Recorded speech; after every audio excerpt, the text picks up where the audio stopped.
went down to the Whitney and saw the biennial. There was a woman, a painter that I really like. She had a show up at the New Museum for which she had painted 17 new works. So I really wanted to go see that. It's just one room, and that was probably my favorite. Going and seeing these shows in New York, it was really inspiring. I walked in these museums, these galleries, and I felt like myself, right? Like it was just me and the things that I like.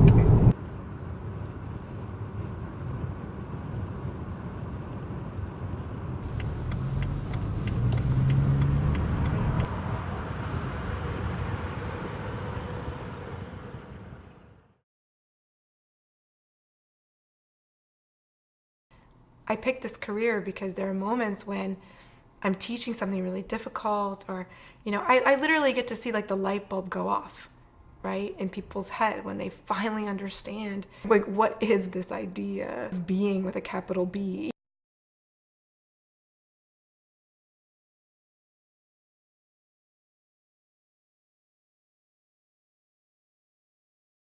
I knew that I wanted to have kids. I knew that I wanted to be a worker of some kind. I thought strategically an academic would be a good career to have. Had a single mom who worked and just wasn't there a lot of the time. I find a lot of personal satisfaction in just being around. Even the parts that seem like extra, when they're sleeping or, when they're playing and you're not even in the same room, I find it really rewarding just to be present. There are those really distinct moments where you're not looking at the clock and you're not worried about getting somewhere, and you're not thinking about, am I damaging them psychologically? Have they had enough to eat? Is that organic enough? What's the toxic level of that cleaner that I've used? And you're just there and you're just in it, and you just see them smile back at you.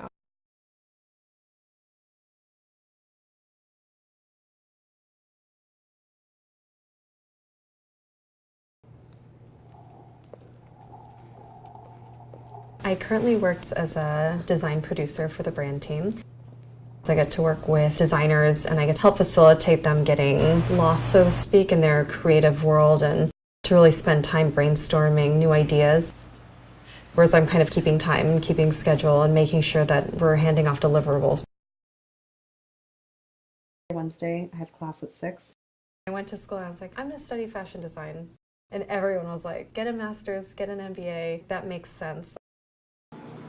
I feel like I have all these ideas of where I want to go, but then I think everyone kind of brings me back down to earth. No, Mama. Oh no, it's on me. No, Mama. Okay. Did your school? When I hear the word mama, like, Mama, watch me, or just look at me, and that they find me so important. And my head. Where is it? Oh yeah, I better now. This is so amazing. How could you live without this?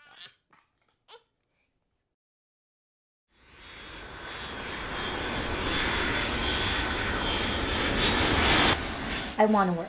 I feel excited about the work I do. Submitting these really great business proposals and getting big wins, it's a really big part of me. I like feeling I can make impact somewhere.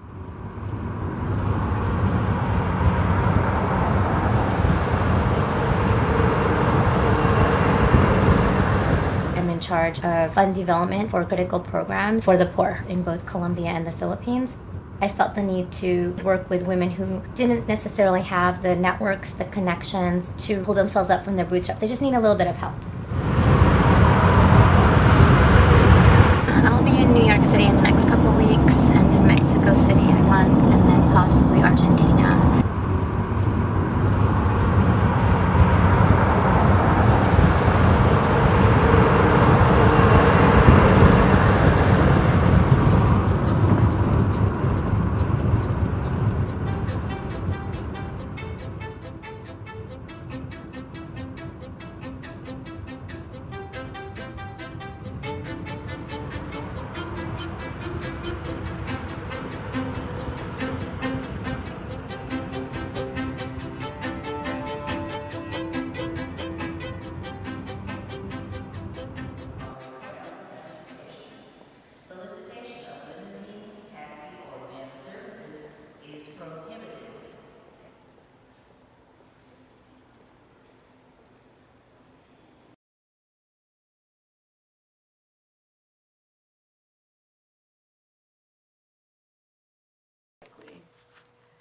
was still nerve-wracking.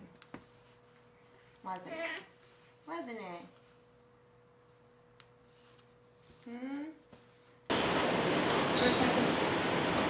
What about me? My turn.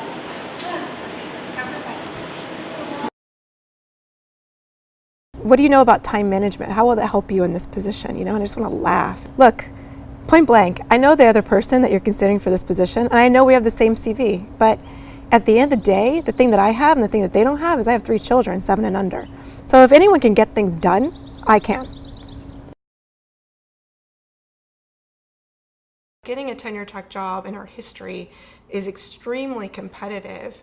You know, for my job in particular, there were more than 250 applications. You have to overperform to get hired. And then you add to that the fact that I was pregnant. And so I had to overperform because of my pregnancy, lest they think that I was slacking off somehow. I set for myself several goals, like metrics, so that I would be able to achieve what I wanted to achieve professionally, but still have kids. So goal number 1 was deposit my dissertation, get pregnant, which is what I did. So perfect timing, and the baby would be born over the summer, take any time off, I could go right back to teaching, everything would be great. Luciano was 12 days late. He was the only deadline I ever missed.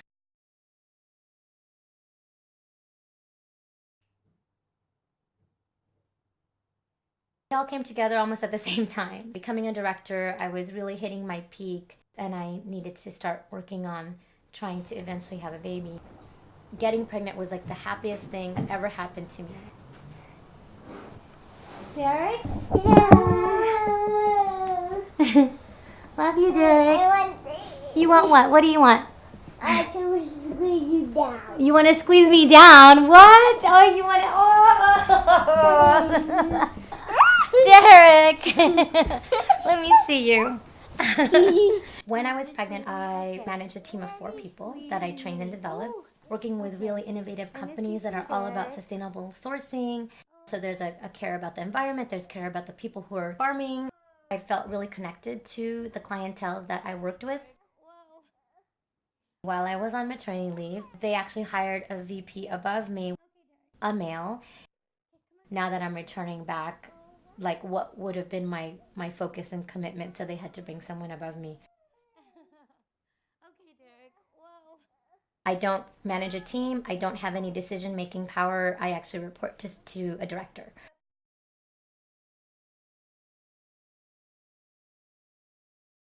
And then I got this baby that was not the baby I expected. I just thought, like, I just want to give this baby back. Like, I don't want this baby right now. What? This is your chance to play. I was, teaching a graduate seminar, pumping 7 times a day. I pumped in the car driving on 101. I had to get up at 5 a.m. to leave to beat the traffic. It was just a disaster. A lot of academics I know are also perfectionists. We're like the overachievers. We go to like school for decades, and we are at the front of the classroom and we're taking notes and we want to impress everyone. It wasn't going to be perfect anymore.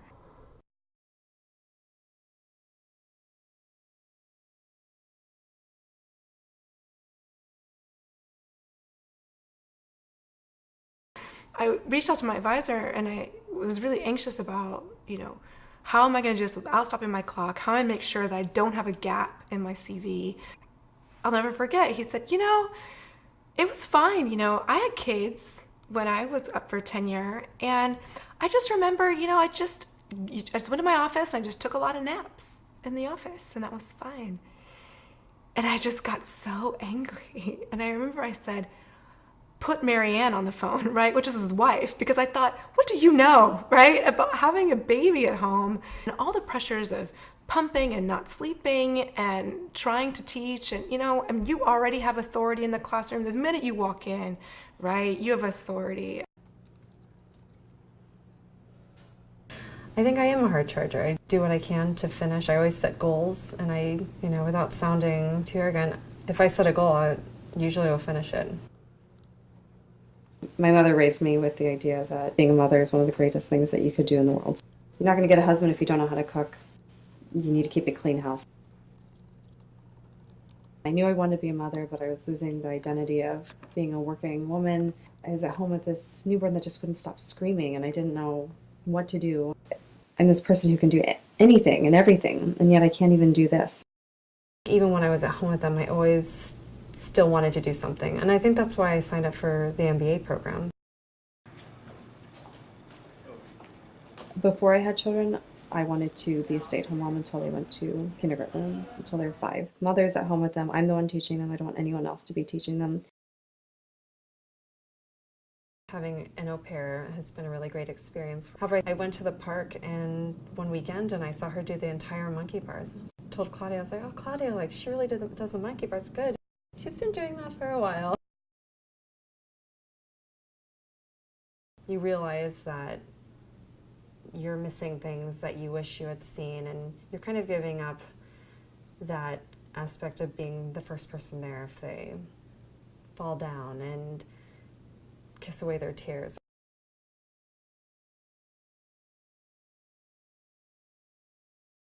My first child, I put off my book. I was pregnant with my second, and I, thought, wow, like, I really want to spend more time with the second as a baby than I got to with the first. I went back too soon, and I thought, how can I do this but not miss out on the babiness? I'll get it. I'll just hire a nanny. I'll only work when she's sleeping, and then I'll get all the baby stuff in. And then I realized the thing that I missed with the second was I missed just holding her while she was sleeping. I never did that. I never held her while she was sleeping.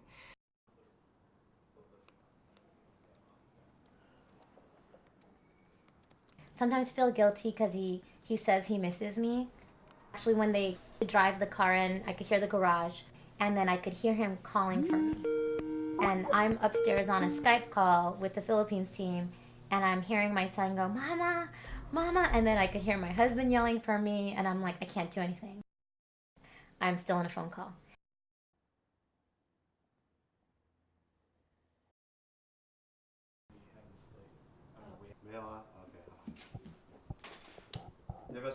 You can't go. Why? Okay.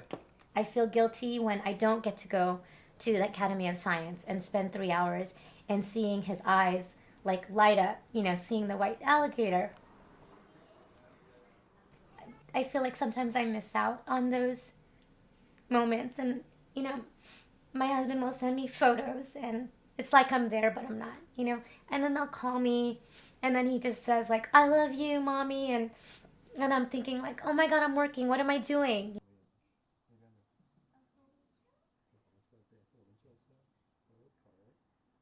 For a long time, I felt frustrated. Like, why am I not able to do this? Why can't I do this? Why can't I compete? Am I not trying hard enough? It was never built in that I would have a family, that you would be able to do both of these things. I feel like the deck is kind of stacked against me.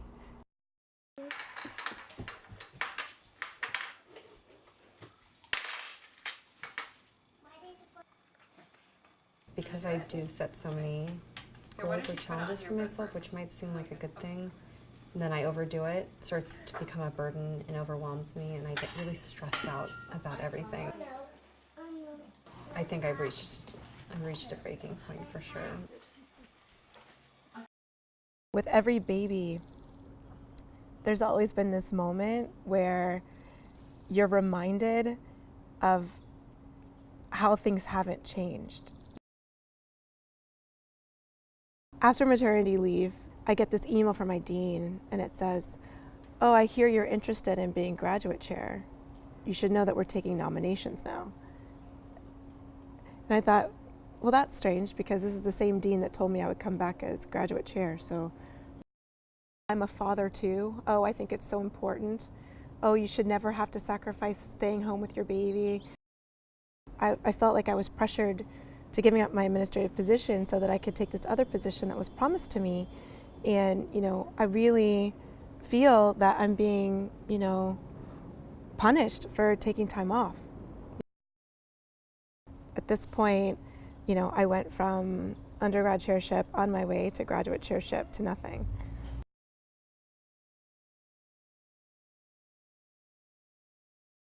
Fiona, what do you want to do? We can paint? Yeah?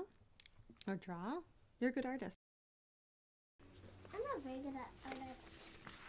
Well, I think you're a pretty good artist, but you just need to practice.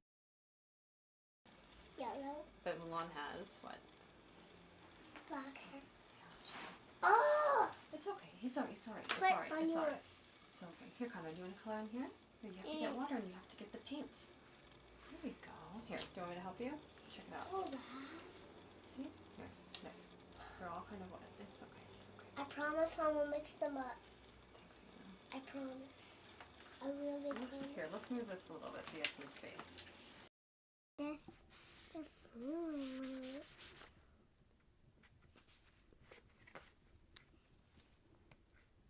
It's okay. It's all right. Do you want a new paper? Which one do you want?